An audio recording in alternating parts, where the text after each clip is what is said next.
Hi guys, it is Aoife from Fred Weasley Died Laughing and I'm here with a book review today. So as you guys know, I'm going to be doing a review of Sometimes I Lie by Alice Feeney, which I have here.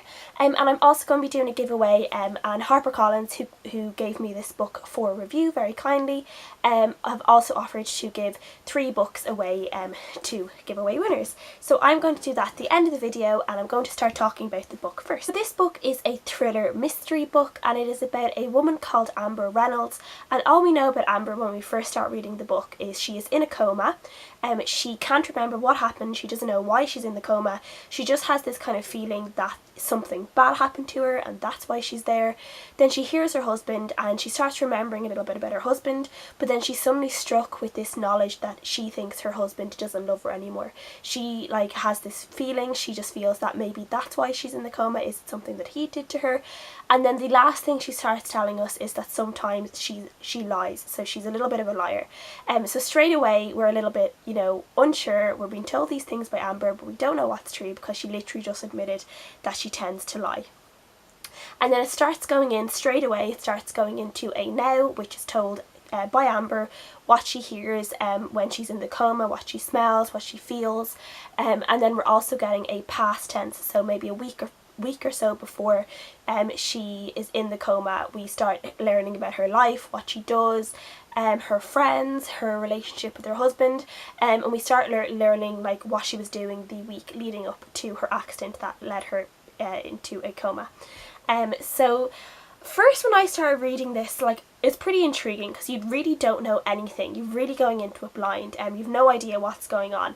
And I'm actually, I did really kind of warm to Amber. Her life just seemed quite I wouldn't say tragic or anything, but she kind of seemed someone that needed a little bit of protecting. She suffers from OCD and anxiety, and that's told I think actually quite well through the book. I should have said that first, sorry, it does have triggers for anxiety and OCD tendencies. And we learn why she has this near the end of the book, but straight away she just kind of seems like someone you want to look after. So I was reading this book and I was really starting to care for Amber, and then it kind of it starts changing after a few chapters. Her tone and everything really starts to change, particularly in the past tense, and we learn stuff that she was doing in her life before the accident. And I started suddenly wondering oh, maybe I don't like this character as much, she's not the person that I thought she was. And then suddenly I had to remind myself of the name of the book, which is Sometimes I Lie, and I actually had to remind myself that Amber is a liar, that she has said that she's a liar. And that kind of changed everything for me because I was completely being duped by her as a reader. I completely I'd gone into the story knowing this fact, then after a chapter or so I'd forgotten it, and then I was going in and suddenly I was saying, hey, Amber isn't who I thought she was. And then it completely came back to me, and from then on I had no idea what to believe, which is I think is a really great thing when you're reading a book, when you're reading a mystery thriller like this, and when the reader just has no idea what's going on, has no idea who to trust. Is Amber telling the truth? Is anything she says the truth? Because we start learning about things that she's lied about, and it's just so crazy. It's just really mind-blowing. After a while, I did come to know what had happened, what had caused her to be in the coma. It does kind of become obvious before she kind of figures it out, and I think a lot of people would guess onto that, so that could have been maybe a little bit more of a mystery for longer, but it did still kind of bring up the tension a bit because we had kind of a clue of what was going on and she didn't when she was in the coma. It did kind of get my hackles a bit raised and I was really kind of worrying about her. There's loads of people in Amber's life that just seem so dodgy, and you just really don't know who to trust. Her boss is horrible, her sister is horrible, her parents seem horrible, her husband seems horrible. Everyone just does not seem like nice people at all, and it just really had me going everywhere. I had no idea who to trust. You can't really just trust anyone. You can't trust anyone in this book because you've no idea who's going to end up being a monster and who's not. And yeah, I was just really thrown back with how crazy this book was, and I did really enjoy it, and I gave it a 4 out of 5 stars. I just thought the writing was so intense. It really kept me into the story. It only took me about a day and a half to read. I think I read it really quickly because I just couldn't put it down. The characters are just told in this really great way where they're so unlikable, but then like Amber, there's moments where you do feel sorry for them, but I kind of like kept switching back and forth whether I liked Amber or whether I didn't like her. And even though, and she's really unreliable as well, and I just love those unreliable characters and those characters that you just end up disliking so much, even though you might have started out liking them the way I did with Amber.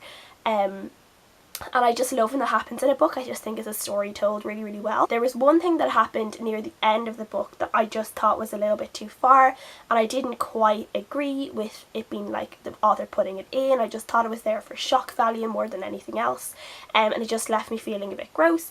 And I won't say, obviously, because it's a spoiler, so I'm not going to say what it is. I do have it hidden within a spoiler snippet on my Goodreads review, so if you really want to know what happened, you can go there. But yeah, that just kind of left me with a bad taste in my mouth. I didn't really like that. And again, like the end of the book, like it kind of leaves off a bit where I was like, oh, okay. And I don't know, I didn't know how to feel about the ending. And I'd love to know about when other people have read this book, or if you've read this book, how you feel about the ending, because I was left a bit like I felt like it had gone a particular way, and then the last minute it like switched direction, and I was just feeling a little bit like, I don't know, I just felt a bit flustered by it, and I didn't know what to think about it. I still don't know what to think about it. So please let me know what you guys think if you read it or when you read it, because I would love to know. So as I said, a 4 out of 5 stars, but a really great read, and I think it's one a lot of people will enjoy. And now I will pick out my good giveaway winners. As you can see, I have this in my little Secret Life of Pets cup that I got in the cinema because I'm a massive child and I like to get these cups sometimes. So I'm just going to go and pick out 3 different people now. So the first person I have picked out is Cherry Walker. So I know Cherry pretty well, so yay Cherry. So that is that there. I'll just pick the second one now. Let's see what this is. And it is Unicorn Hunter Books. See there. And time for the third one. God, I should have put this in a bigger cup because I'm like picking out few at the same time. The next one is Boho Bookworm. Yay! Okay, so that is it for the book review and the giveaway. Thank you everyone so much for watching, and I hope you have enjoyed. Please let me know your comments down below, what you think about the review, and if you've read the book, what you have thought of it, and I will see you guys again next time. Bye!